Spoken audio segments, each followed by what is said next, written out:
We're talking about relationships. If this is your first week or if it's your second week, we're in a series for a handful of weeks talking about how our relationships can move beyond wherever they are right now, that we can learn God's wisdom, that we can learn what God has to say for the relationships that we have in our life. And I want you just to try to think about your relationships and wherever they are right now. And again, whether that's your marriage or it's your parenting or it's your friendships or your community, it's in church, it's coworkers, whatever it is, think about your relationships and what if they could get better? What if your relationships, wherever they are right now, could get better? And for some of us, and I know, I talk to you, some of us say, man, my relationships are really bad right now and they're in pain. And maybe not all your relationships, but particular ones. What if those could get better?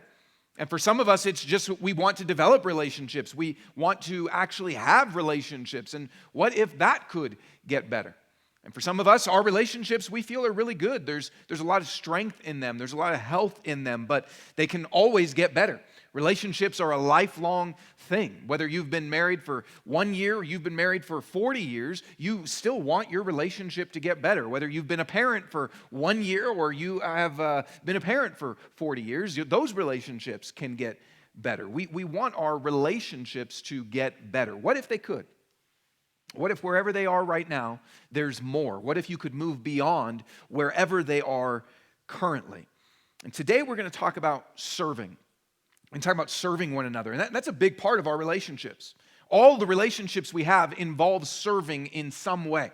Even your co-working relationships involve serving. Your parenting obviously involves serving. Your marriage involves serving. Our friendships involve serving. All of our relationships involve serving. And for some of us, that might be a big tension point. It might be kind of the complaints that you have in your relationship, that you're not receiving what you're giving, or that people aren't helping out in various ways, or it might be what's tiring for you. It might be what you enjoy, but there's difficulty in it. At times in our relationship, it's hard to want to serve. And maybe particular people, it's hard to want to serve. It's hard sometimes to know how to serve. What's the best way to serve the people in our life? Sometimes it's just hard to endure in serving. It's difficult, and we need help. And the more that we understand how to serve, why to serve, what it looks like to serve, this is such a crucial, important part of our relationships that it will add deeper health. So I want you just to think about a relationship. This is what I said last week, and really, maybe you can change it throughout the series, but it'd be helpful if you can kind of say, here's one or maybe two people. Try to have one or two people in mind that you say, what would it look like if I could just grow in this relationship? You probably have a lot of relationships, but you can't pick every single person and say, okay, I'm going to grow here. But what if you could just pick a couple? Maybe it's the one that you love the most. And you can just tell that person, you're the one I love the most. If you have kids, you can just tell them which one it is. No, I'm just kidding. But you can say, maybe it's the one that you love the most and you just want greater health in. Or maybe it's the one that's the most challenging right now. It's the most difficult right now. But if there could be greater health in that, it would add a lot of quality into your life. So just think about a relationship as we go through this. And wouldn't that relationship be better if you could grow in understanding how to serve? If you could have a heart that delighted in serving, had more joy in serving, and knew how to serve better. How do we do that? That's what we're going to talk about today. And we'll start with this. What does it look like to move beyond basic in our serving? What does it look like to move beyond basic? And what I'm going to do is I'm going to put down several different ways that we often think about serving, and then talk about how the Bible actually fills that out in greater depth, how it moves us beyond some of how we normally think about our serving. And we're going to look at 5 different ways. Here's the first one: emotional. So oftentimes our serving is emotional. What I mean by that is this: September 11th, or big crises that happen, hurricanes, things like that. A lot of times maybe it's Red Cross, we need blood donations. And people, there's this emotional appeal. They get more blood than they can actually use. They get more blood than they actually know what to do with. Things like that happen, and it moves our heartstrings, and we serve. Or sometimes it's maybe you have a friend that has a GoFundMe. You've probably had several friends that have, maybe it's hospital bills or some sort of crisis that's happened in their life or some sort of need that's happened in their life or maybe even just something that they want to do in their life. And there's a GoFundMe that's created and you give to that and you support that and you get excited about that. And there's kind of this emotional giving or serving that happens. On Easter, which was a great day here a couple weeks ago, we had a giant party. We had tons of people here. It was crazy. And man, so many people in our church said, what can I do? How can I help? What can I do? How can I help? And that's awesome. And there's kind of this emotional serving that a lot of times that we do, or this big serving that sometimes we do. Even if you want to kind of just put that within the context of your family or your marriage, sometimes we think about, man, maybe I haven't been around very much, or what could I do to just do something big? And maybe there's a big vacation that you plan or a big gift that you plan for your kids or for your spouse and some big kind of emotional thing. And we serve in that way. And it feels good. And it's something that we like to do, but the Bible calls us to something. It's not that those things are bad, but the Bible calls us to something more. It calls us to be consistent in our serving. That's a big difference from just the kind of emotional giving or serving that happens versus a consistent serving that happens. Look at this passage with me. John 13 says, when Jesus had washed their feet, he washes the disciples' feet, and put on his outer clothing, he reclined again and said to them, do you know what I have done for you? You call me teacher and Lord, and you are speaking rightly, since that is what I am. So if I, your Lord and teacher, have washed your feet, you also ought to wash one another's feet. For I have given you an example that you also should do just as I have done for you. Now think about this foot washing that happens. We're going to do this in just a moment here. No, I'm just kidding. Feet are disgusting. Feet are gross, right? Now, maybe you have a foot fetish and you disagree, but feet are gross. Feet are nasty. I saw this post on a church Facebook group, and not our church Facebook group, but another church Facebook group, and it was some college group, and they were making tacos with their feet. It was like some sick competition of making tacos with your feet. I don't know if I'll ever eat tacos again after seeing that, and it's nasty, and feet are gross. And back then, feet were even grosser because they didn't have tennis shoes. They walked around in their sandals, and their toes were getting, we're not talking about paved streets. We're talking about animal poop all over the place. We're talking about all sorts of nasty stuff. And Jesus, teacher and Lord, gets down on his knees, grabs, these are also fishermen, dirty, hairy fisherman toes. He grabs those hairy, nasty feet and washes them. That's nasty, right? It's gross. I promise you, I will never do that to you. But Jesus does. He washes their feet. And what that's showing is this. He says, it's so kind of intentional and proactive of him to leave this image. He says, I did this so that you understand this is how I want you to serve.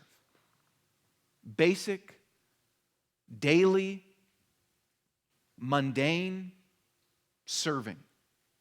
This is not this kind of big emotional, just kind of serve when you feel like it, serve when it feels good. It's just a basic, mundane, dirty, constant, consistent serving that Jesus shows to us. There's a quote by an author, Richard Foster, that I've always loved, and he says this: in some ways, we would prefer to hear Jesus' call to deny father and mother, houses and land for the sake of the gospel than his word to wash feet. Radical self-denial gives the feel of adventure, but in service, we much experience the many little deaths of going beyond ourselves. Service banishes us to the mundane, the ordinary, the trivial.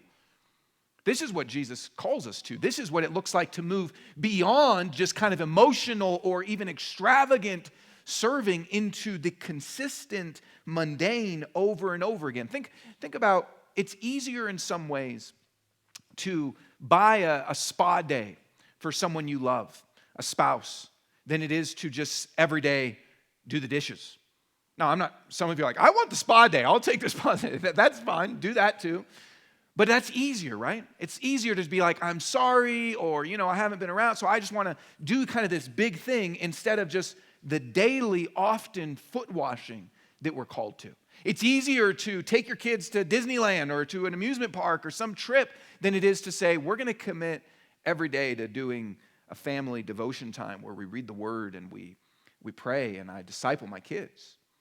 It's easier sometimes to do the big things than it is to just do the consistent things that we are called to. It's easier maybe to be a martyr in some sense, is what he's saying, than it is to say, I'm actually just going to be on setup and set up in the church. It's easier to say, I'll die, than it is to say, I'll do the daily little deaths that take place, where I actually give up my freedom. And I give up just my feelings in the moment, and I actually commit myself to something. That's why the constant encouragement in the Bible around many things, but around serving, is things like this that say, as for you, brothers and sisters, do not grow weary in doing good. Do not grow weary in doing good. But we don't need to hear that call if it's not something that we are doing consistently. You need to hear this call if this is something that we are consistently in, and then God wants to speak into our lives and say, don't grow weary, keep going. But no one needs to hear that just for GoFundMe or for a big project. Or we need to hear this for the consistent lives of ongoing serving. Honestly, what I think of when I think of this, and this isn't to shame any dads, but I think of you, and maybe I should have saved this sermon for next week, for Mother's Day, but I think of mothers that are just constantly serving. That's basically all they do for a long, long time. Just serving, wiping, feeding, answering, Mom, Mom, Mom. Just constantly serving, day in, day out. Not just when I feel like it, not just, does my kid have a GoFundMe? But the constant serving over and over and over again. Literally washing feet, literally washing other parts, Do not grow weary in doing good. That's the call that we need to hear. What Jesus is calling us to, what the Bible calls us to in our relationships, is not just kind of this emotional or extravagant serving, but a consistent serving. Think about your relationships. Is this what they look like?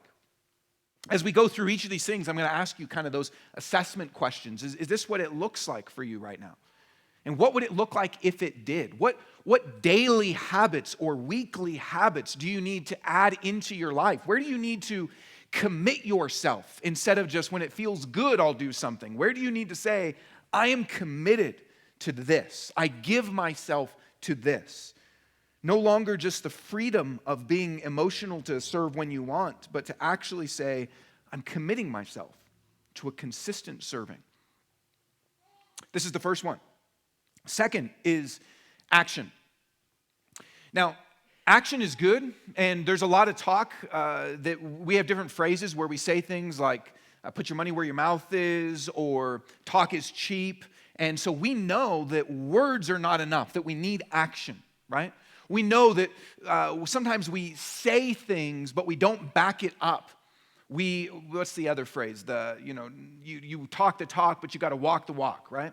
We have all these phrases to say words aren't enough. We need to have action. And that's true, because a lot of times we do, especially as Christians, we use a lot of words. I use a lot of words. I know that. I've got a lot coming out right now, right? We use a lot of words. We say, I'll pray for you. We say, God bless you. We might write someone an encouraging note. We might text someone, I'm praying for you. We might, maybe we don't even have time for that. We just send them the praying hands emoji. And we use a lot of words as Christians a lot of times. Say, God bless, and man, I'm so thankful. But sometimes that just feels good, and sometimes that just looks good, but we don't actually do anything. So I'm saying that to say action is important. And yet that's not all. The Bible moves us beyond just action. It moves us beyond just action.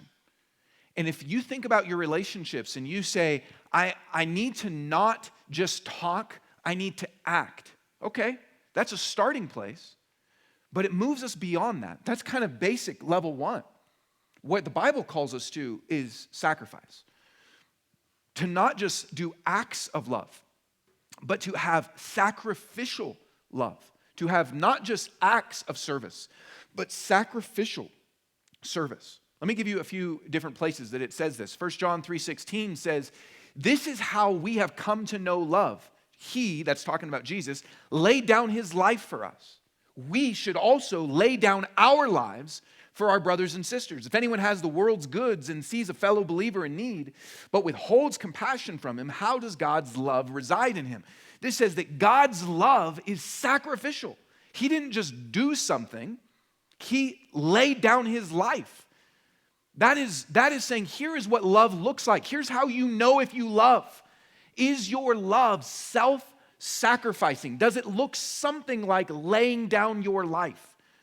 That's different from just action. That has to be the guide. The guide can't just be, did I do something? Did I do anything? The guide has to be, Jesus laid down his life for us. He gave us everything. Jesus didn't just come to wash feet. He came and laid his life down. He gave up everything. That has to be what love, our definition of love is. That's pushing us further than just, do you not only talk, but do something. It's pushing us into, does it cost me my life? Let me give you another example of sacrificial love that the Bible talks about. This is in Acts as the church gets started, the beginning of the church getting formed. And look what it says. "There was not a needy person among them, because all those who owned lands or houses sold them, brought the proceeds of what was sold and laid them at the apostles' feet. This was then distributed to each person as any had need." Have you ever sold your house or your land and given it? That's radical, right? This is sacrificial. This is them hearing the words of Jesus. This is them seeing the life of Jesus and him laying down his life and them not saying, "Here's $1. It's them saying, what would it look like to look at Jesus laying down his life and have that then affect how I give? I've never taken an offering and gone through the offering and seen a deed to someone's house. That's never happened. This is what they did. That's radical, right? That is them understanding a sacrificial love. Not just a love that acts, but a love that moves to, I'm giving everything. Here's another passage. And I could go through the whole Bible and do this, but 2 Corinthians 8, 3-4, this is talking about a financial gift that Paul is asking the churches to give. And he says, "I can testify that according to their ability and even beyond their ability, of their own accord, they begged us earnestly for the privilege of sharing in the ministry to the saints." This says they moved beyond their ability. Again, that's sacrificial. It's not what do I have, it's not what can I do, it's how can I even go beyond what I think I can do? How can I go beyond whatever my ability is? How can I go beyond what I think is safe and what I think fits into my life and what feels comfortable and what feels manageable? And it says they begged to do this. Please let me go beyond my ability to give. This is moving from just action to sacrifice. You see that? There's a big difference there. Because one, it's pretty easy to kind of just check a box and say, okay, I did something. The other is to actually look at our life and go, does it look in some way like I'm dying? Does it look like in some way I've lost my life? When you look at your relationships, again, we have tons of relationships. You look at your marriage, you look at your family, you look at your church, you look at your community, you look at your coworkers, you look at your friendships. When you think about love, do you stop at love is not just talking, don't just tell me you love me, show me you love me. Do you stop there? Or do you move further to see how the Bible defines it? Which is to say the way that we serve should be looking at Jesus. The way he served was giving his life. Can we point to choices? I'm not saying you have to sell your house and sell your land, but can we point to choices in our life that look something like that? Should it be that that was just then, and oh man, they were all billionaires back then, right? They just owned a lot of Amazon stock, and that's how they could do that. Well, we have way more money than they had. We should be able to look at choices in our life that it's true, that it looks something like that. We should be able to point to choices and a pattern where our comfort, our time, our money, our energy is sacrificed. It should look in some ways like not just manageable, but I've died. There is a life I could have. Think about it like this. There's a life I could have. There's energy I could have. There's time I could have. There's money I could have. There's stuff I could have. There's a quality of life or a style of life.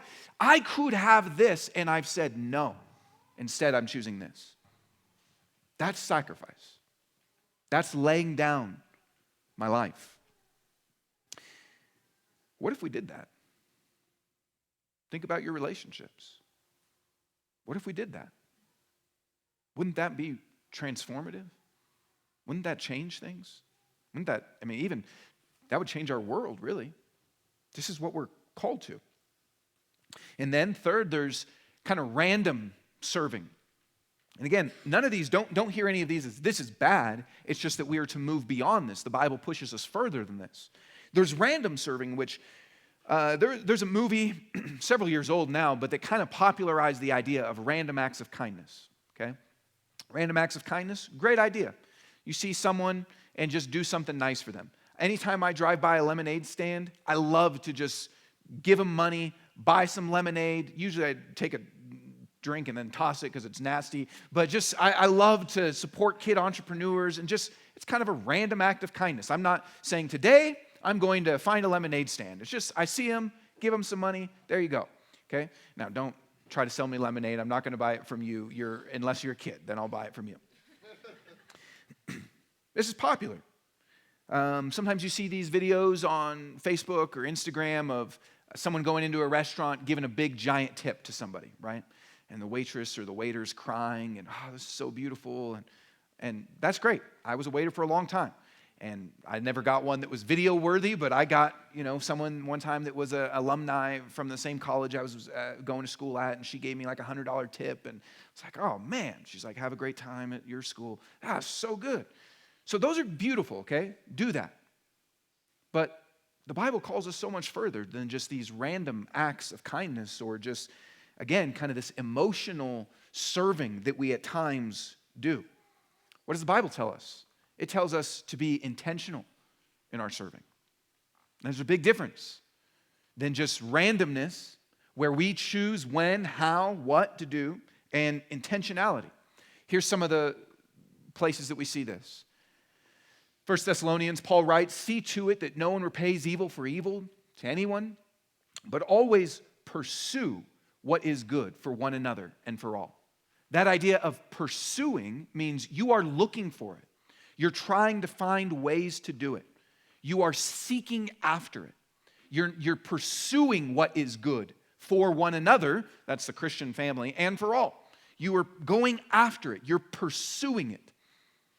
Or, in Philippians, he says, everyone should look not to his own interests, but rather to the interests of others. That idea of looking is a word that has a bunch of intentionality in it.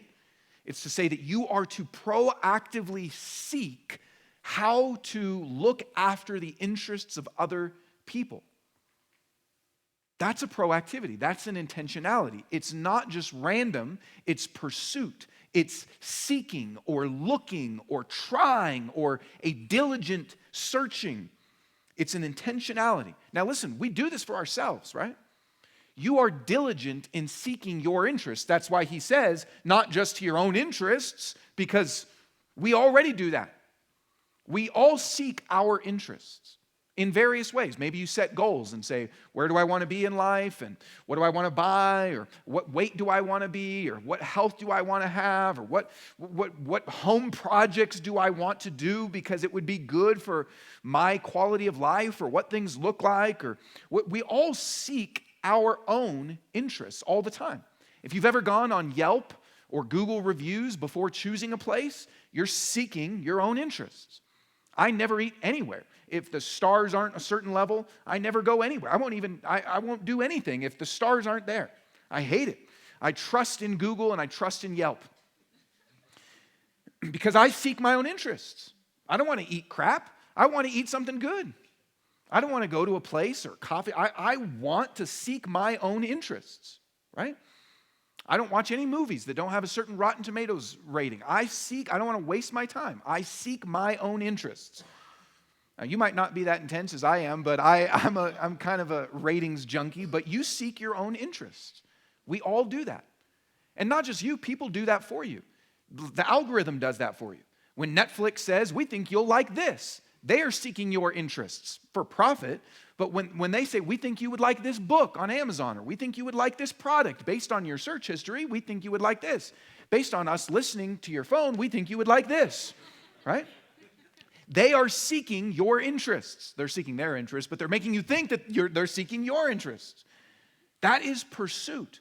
That's what it looks like, which is why he tells us, pursue, look after the interests of other people. Wouldn't that change your relationships? That's a big difference from saying something like this. And if you've said this in the last couple days, or if you've said this regularly, I don't say this to make you feel guilty. Some of you have heard me say this before. It's a big difference from saying this phrase. If there's anything I can do, let me know. See, that's saying, if there's anything I can do to help you, you let me know. Instead of what Paul is saying here is you should go pursue, you should think about what it would look like to serve, and you should do it.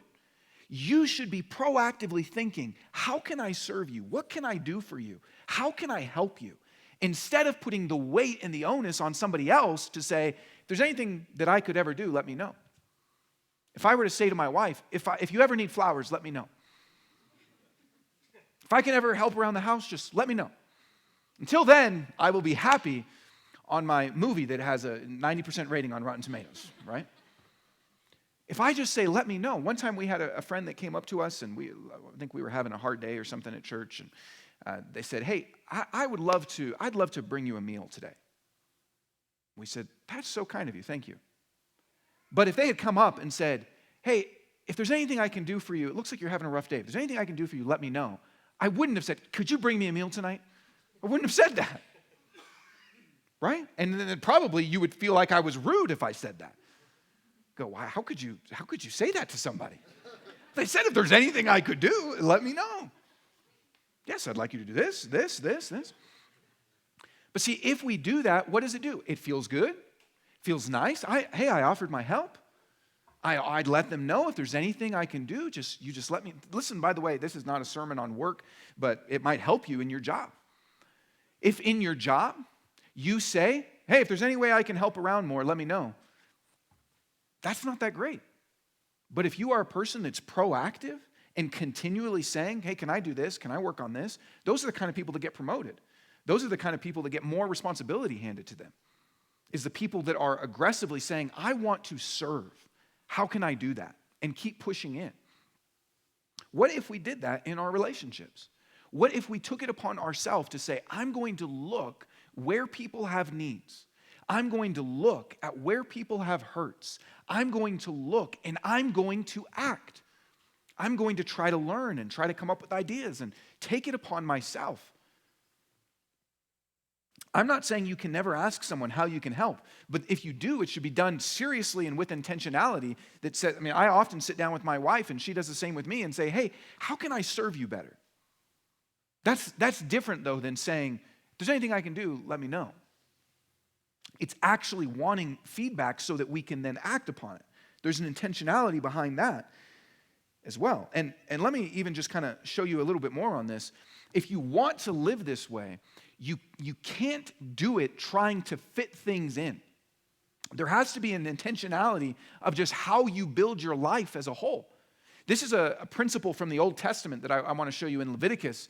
And they were an agricultural society, but it's talking about when when they're harvesting from their fields, it says, when you reap the harvest of your land, you are not to reap to the very edge of your field. So think about a big square field like you see as you're flying on a plane. Since most of us aren't farmers, that's probably the only thing you ever see. A big square field, and don't go to the very edge of it in your harvesting. Get the center part of it. Don't go to the very edge or gather the gleanings of your harvest. Do not strip your vineyard bare or gather its fallen grapes. Leave them for the poor and the resident alien, that's the immigrant. I am the Lord your God. So this is saying there should be a proactivity in how we build our life. What's this mean for you? You probably don't have a field, right? You probably don't have something that you're harvesting, and this doesn't apply to that, but this is talking about the source of their economic thriving. It's talking about their work. It's talking about their time. It's talking about their livelihood. It's talking about their energy, and it's saying, don't get the max. Build your life in such a way where you are intentionally building margin in for others. We have to build margin proactively into our life with time and finances and all of that, so that we have space to be intentional to give to others. If you just try to fit in intentionality, it won't happen. We have to actually build space that we can do that. I've known people that say, you know what, I'm going to buy a house and make sure it has a guest room so we can let people live with us when that need occurs. There's all sorts of different ways that you can think through. What does it mean to be intentional and to build our life in such a way that I am intentionally having a life that has space to serve others? What would that look like in your relationships? What would it look like in your marriage and in your family to say, I am being intentional, not just random in my serving? And then there is moving from self-reliant. Sometimes we are self-reliant, which is to say that we can be depending on ourselves in our serving of other people, or not receiving serving. At times, we are only counting on ourselves. So it means we're too proud to ask for help, or it means we're too proud to ask for others to help us help other people. So we will be the one that does it. We'll take it all upon ourselves. We wouldn't say this probably, but it's kind of that, I'll take it for the team, and we kind of have to be the hero. We have to be the one that does it. We have to be the one that helps. We have to be the one that serves. We have to say yes to everything. We want to be the one that serves, and we don't actually bring other people into it at times. And this is, for some of you, this is probably not applicable, but I know that there's a certain kind of person that often is just constantly serving. Some of us need to hear, you need to serve, but sometimes it's just that we are the ones doing it always, and we're self-reliant, thinking that that's actually what God wants us to do, and it's not. Instead, we need to be dependent on God, to be dependent on other people, to be dependent on how God has designed us. Let me show you a couple places in this. Acts 4:32 says, now the entire group of those who believed were of one heart and mind, and no one claimed that any of his possessions was his own, but instead they held everything in common. This is kind of going back to that idea that we talked about, where they are serving, they're giving, they lay down their houses, they lay down their lands. It said that none of them were in need, but it says the entire group. This wasn't just kind of one person that was serving. It was a community that was serving one another. And then kind of a little different angle on this, when you go to the Gospels where Jesus and the disciples, they're constantly teaching and healing and doing all of this ministry. And there's this scene in Mark 6 where it says, the apostles gathered around Jesus and reported to him all that they had done and taught. And he said to them, come away by yourselves to a remote place and rest for a while. For many people were coming and going, and they did not even have time to eat. So they went away in the boat by themselves to a remote place. Think about this, like we can look at their ministry and go, man, there's so much to do, and Jesus was always serving people and help, but even Jesus himself and taught, you need to rest. Come away to a remote place. This is why we have all these boats here. We're going to put this into practice actually today. We're going to give everybody a boat and go rest today. Come away by yourselves to a remote place and rest. See, this is moving from just, I kind of have to do it all. I've got to always do it. I've got to do it by myself, to there's a dependency of God has given a community to serve. God actually wants me to be able to rest. This changes how we do things. We need Sabbath. We need breaks. Oftentimes, if we don't do that, it actually hurts our serving. We actually burn out. We do it with no joy. We actually hurt people more than we help them. And then one final one of what this looks like is that oftentimes, whoa, I don't know why the slide did that. That's strange. That's never happened before. But that says reciprocal. Okay, oftentimes we think of serving in a way that is reciprocal, which means that we give to others and then we expect them to give back to us. But what if they don't? Maybe you have relationships like that, where you are the one that you feel like is constantly giving but not getting anything in return. You're giving and there's not thankfulness. You're giving and there's not appreciation. You're giving and there's not, it doesn't even seem like anyone sees or cares. Maybe you feel like I'm the one that's always inviting people over to my house and no one's inviting me to theirs. Or maybe you feel like I'm constantly doing things around the house and no one even notices, no one even cares. I'm constantly doing things at work. There's no recognition. We want it to be reciprocal. This is often a complaint that happens in marriages where people talk about it being one-sided. Feel like I'm the one always giving and no one else is. Obviously, that is what we would like. It's what we would strive for. It's what should be. But the Bible actually calls us in our serving to be gracious, which means we serve even when people don't deserve it. We serve even when people haven't earned it. We serve even when there isn't any thanks, even when there isn't any appreciation, even when there isn't any recognition. Look what Jesus says. If you love those who love you, what credit is that to you? Even sinners love those who love them. If you do what is good to those who are good to you, what credit is that to you?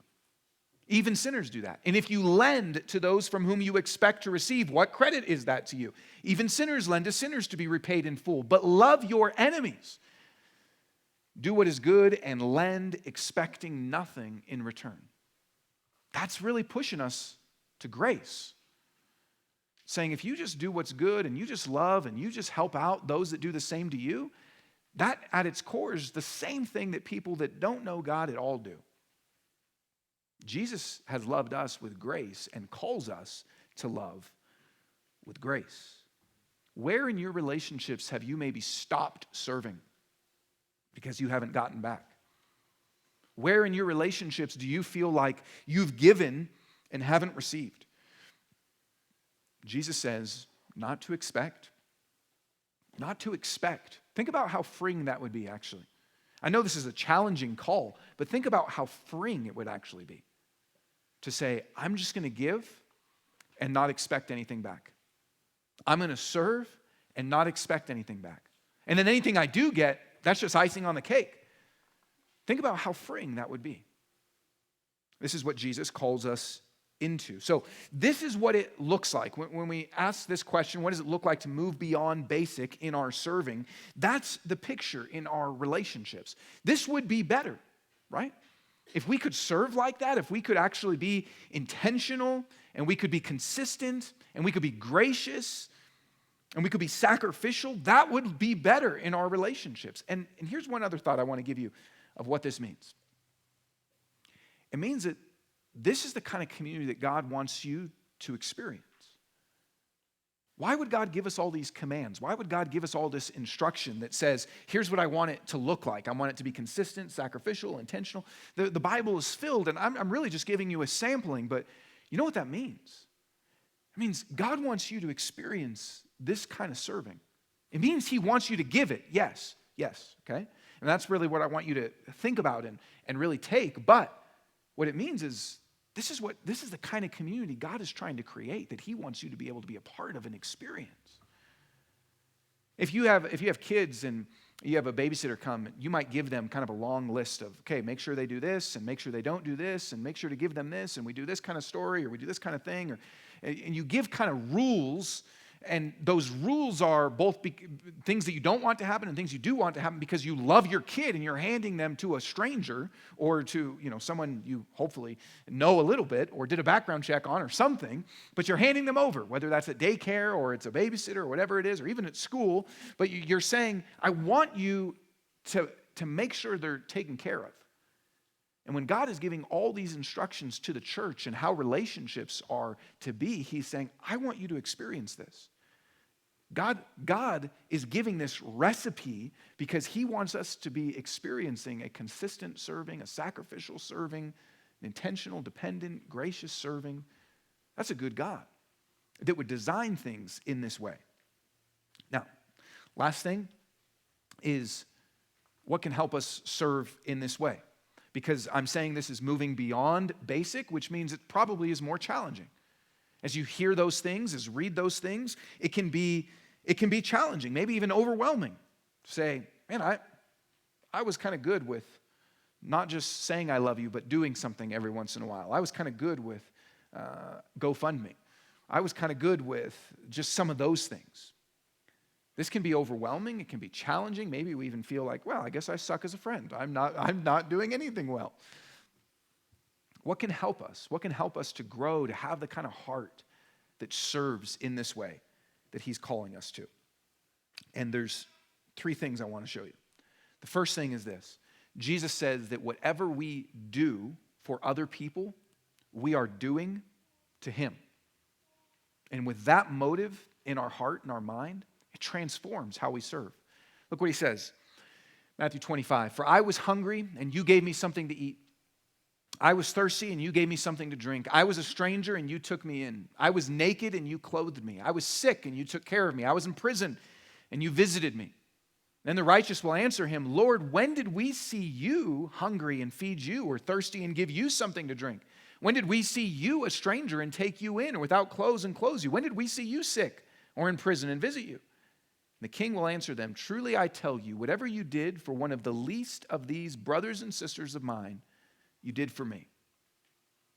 Whatever we did for any of the least of these brothers and sisters, that's Christians, we did to him.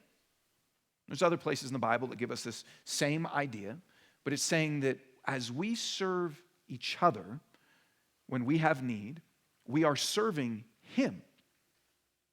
That's a different kind of motivation than just what will they give me or what will they do for me, to say I'm actually serving Jesus as I serve them. What if you believed that in your serving? What if you believed I'm serving Jesus right now? How would that change how we serve? That would help each of the relationships that we have. And then a second motivation that we have is that Jesus sees the serving that you do. He sees the serving that you do. And here's why this is so important. Sometimes people say something about serving. They say, oh, it's so rewarding when you serve. It's so rewarding. Sometimes. Not always. A lot of times when people say that, they're talking about kind of the emotional serving and the big project serving and the I posted it on social media serving. But a lot of times, it's not very rewarding. A lot of times, it's unseen, unthanked, unappreciated, hard, washing dirty feet. A lot of times, it's really difficult when we serve. But the motivation that the Bible gives to us is that God sees it. God sees what you are doing. Hebrews says, for God is not unjust. He will not forget your work and the love that you demonstrated for his name, that's kind of connecting to the first idea, by serving the saints and by continuing to serve them. He will not forget. God sees the serving that you do. God sees the serving that you do here on Sunday for those of you that serve in the church. God sees the serving that you mothers and fathers do. God sees the serving that you spouses do. God sees all the serving that we do. God sees the serving that you do in your work and in your job. Every unthanked thing that you have done where you have served, God sees. And it says, don't neglect to do what is good and to share, for God is pleased with such sacrifices. God sees it, and God's pleased with it. So that's a different kind of motivation than, this is so rewarding and it feels so good, or reciprocation where, oh, they thanked me and that feels good, and they were so happy, so it feels good, to say, God sees it and God's pleased. That's a different kind of motivation that we can always have, whether people acknowledge it or see it or not. And then the final thing is this. The final motivation that we have to serve in all the ways that we're called to, that move beyond basic, is to remember how He has served us. To remember how He has served you. See, Jesus says this, even the Son of Man did not come to be served. The Son of Man is what He calls Himself. Son of Man did not come to be served, but to serve, and to give His life as a ransom for many. He says, I came to serve. I came to give my life. And one other passage that shows us this in Philippians, Paul says, this one that we looked at, everyone should look not to his own interest, but rather to the interest of others. But then he goes on to talk about what really helps us to do that. And he says, adopt the same attitude as that of Christ Jesus, who existing in the form of God did not consider equality with God as something to be exploited. Instead, he emptied himself by assuming the form of a servant, taking on the likeness of humanity. And when he had come as a man, he humbled himself by becoming obedient to the point of death, even death on a cross. So here's what he just does. He says, I want you to serve other people. I want you to serve. I want you to proactively serve, intentionally serve. I want you to do that. And then he moves into saying, look at Jesus. Remember how He did that for you. Remember how He had everything and gave it up to serve you. Remember how, though He was in perfect community, He gave it up and experienced life being betrayed and with fickle human friends. Remember how He had all the riches in heaven and gave it up to become a poor baby. Remember how He was God and then took on human flesh, added humanity to His godness to experience all the frailty and the weakness and the suffering and the temptation that comes with being a human. Remember how He lowered Himself to serve you.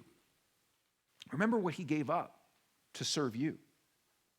Remember how He went to the point of death, humbling Himself to serve you. See, what helps us to serve in the way that God calls us to is as we see, first of all, that it's done for Him, then to see that He sees it and He's pleased with it, but also to remember how He has served us in every single way that we talked about: consistency, intentionality, graciously, sacrificially. He has served us in those ways.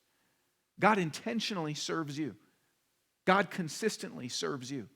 God graciously serves us. God sacrificially served us in giving us His Son. All the ways that we are called to, what will help us to serve that way is as we remember, that's how He has served me. My serving isn't dependent on other people. It's dependent on the way He has served me first. There has never been, and there is not now in your life, a God who is uncaring or a God who's unavailable. God reveals Himself as servant to you. And that was true then, and it's true now. And the more that we see that, the more we are able to serve like that in all of our relationships. So we're going to take communion in just a moment. And as we take communion, what we are doing is remembering this. We're remembering the ultimate serving that Paul just talked about. The serving, the humbling, the obedience unto death, where Jesus became the suffering servant. And on the cross, served us in the most gracious way possible, in the most sacrificial way possible, taking our sin upon Himself and forgiving us, giving us His righteousness, bringing us into His family. This is the ultimate way that you and I have been served. So as you take communion, remember that, reflect upon that, and confess sin. Confess where we have limited our serving. Confess where we have not served, where we have received and received and received and received and just been content with that. So confess and remember what he's done for you. And then I don't know what your action is from this, but I would pray and consider what the next step is for you. Who do you need to serve? What does it look like to move into serving in these ways in your relationships with your family, with your spouse, with your coworkers, in our church? What does it mean for you? Imagine if we could serve in the ways that the Bible gives to us. Imagine a heart filled with joy and hands filled with greater wisdom and intentionality in how we serve. This is the kind of community that God is creating and that he wants to bring us into. Pray with me. Father, I thank you for serving us in ways that we don't deserve and in ways that we could never earn. Thank you for being the perfect servant. Thank you for being the perfect servant, Jesus, as you came to this earth as a human, but thank you that you are the perfect servant even now, giving us the Holy Spirit, whom you call the helper, that you reveal yourself as perfect servant. We thank you that that is the God that we have in you. And we pray that you would help us as a community to model that kind of serving, to grow in that kind of serving in each of our relationships and in our church. Lord, use this time as we take communion and as we sing to deepen these truths into our